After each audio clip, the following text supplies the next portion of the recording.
Selamat pagi dan selamat belajar untuk kita.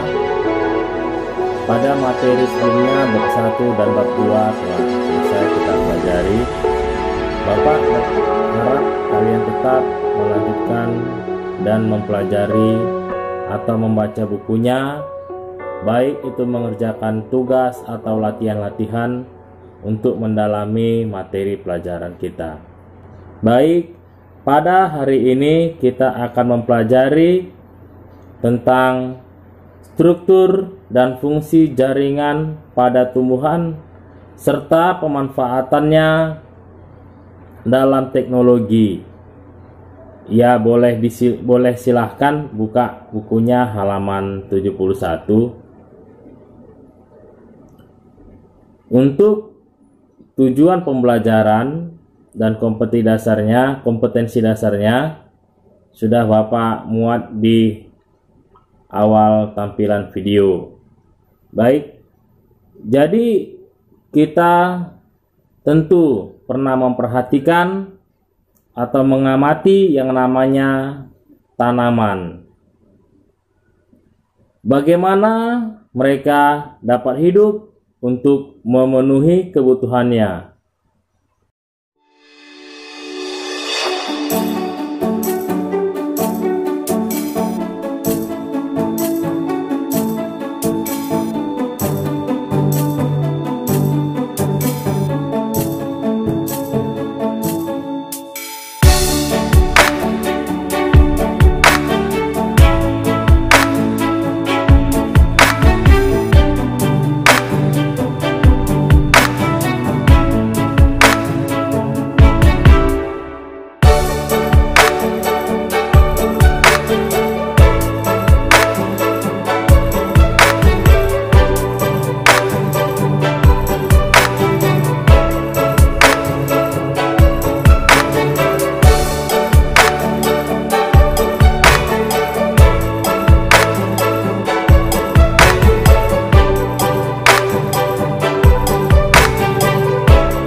Baiklah, perhatikan penjelasan yang akan Bapak sampaikan. Bapak akan menjelaskan mulai dari akar pada tanaman. Struktur jaringan yang menyusun jaringan akar tumbuhan dari luar ke dalam adalah epidermis, korteks, endodermis, dan silinder pusat. Struktur dan fungsi jaringan di akar. Sel-sel epidermis tersusun rapat satu dengan yang lain, tanpa ruang antar sel. Epidermis berfungsi melindungi jaringan di bawahnya. Epidermis dapat membentuk bulu-bulu akar yang berfungsi untuk memperluas bidang penyerapan.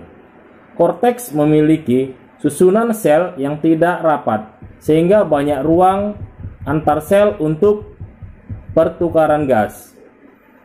Jaringan korteks juga berfungsi sebagai tempat menyimpan cadangan makanan. Endodermis tersusun atas selapis sel yang menjadi pembatas antara korteks dan silinder pusat.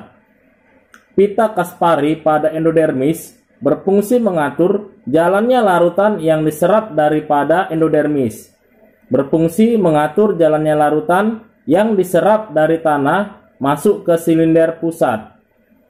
Silinder pusat atau stel tersusun atas jaringan pembuluh pengangkut dan jaringan-jaringan lain. Berkas-berkas pembuluh pengangkut terdiri atas xilem dan floem. Xilem atau pembuluh kayu berfungsi untuk mengangkut air dari akar melalui batang ke daun. Floem atau pembuluh tapis berfungsi untuk mengangkut hasil fotosintesis dari daun ke seluruh bagian tumbuhan.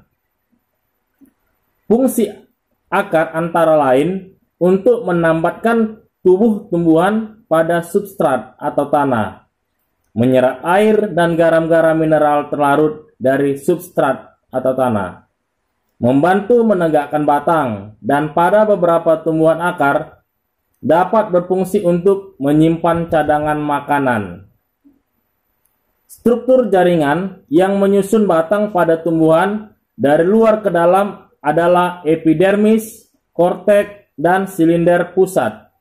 Pada batang dewasa, jika epidermis rusak, maka lapisan epidermis digantikan oleh jaringan velogen atau cambium gabus. Di bawah epidermis terdapat jaringan korteks.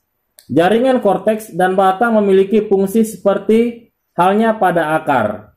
Jaringan di bawah korteks adalah jaringan pembuluh tapis atau floem yang berfungsi mengangkut hasil fotosintesis dari daun ke seluruh bagian tumbuhan. Pada bagian dalam dari floem ditemukan adanya berkas pengangkut yang disebut dengan pembuluh kayu atau xilem yang berfungsi untuk mengangkut air dan zat hara dari akar ke daun. Xilem juga dapat berfungsi sebagai jaringan penguat, seperti halnya pada akar di bagian terdalam batang, juga tersusun atas empular batang. Pada tumbuhan dikotil, di antara floem dan xilem dibatasi oleh cambium. Jaringan cambium mempunyai sifat selalu membelah yang menyebabkan diameter batang bertambah besar. Batang berfungsi untuk menopang tubuh tumbuhan dan mengarahkan posisi daun agar memperoleh cahaya matahari yang cukup. Batang merupakan organ utama yang berfungsi dalam transportasi air dan zat makanan. Kemudian penjelasan berikutnya yaitu tentang daun. Daun merupakan bagian tumbuhan yang paling banyak mengandung klorofil, sehingga fungsi utama daun adalah tempat berlangsungnya kegiatan fotosintesis.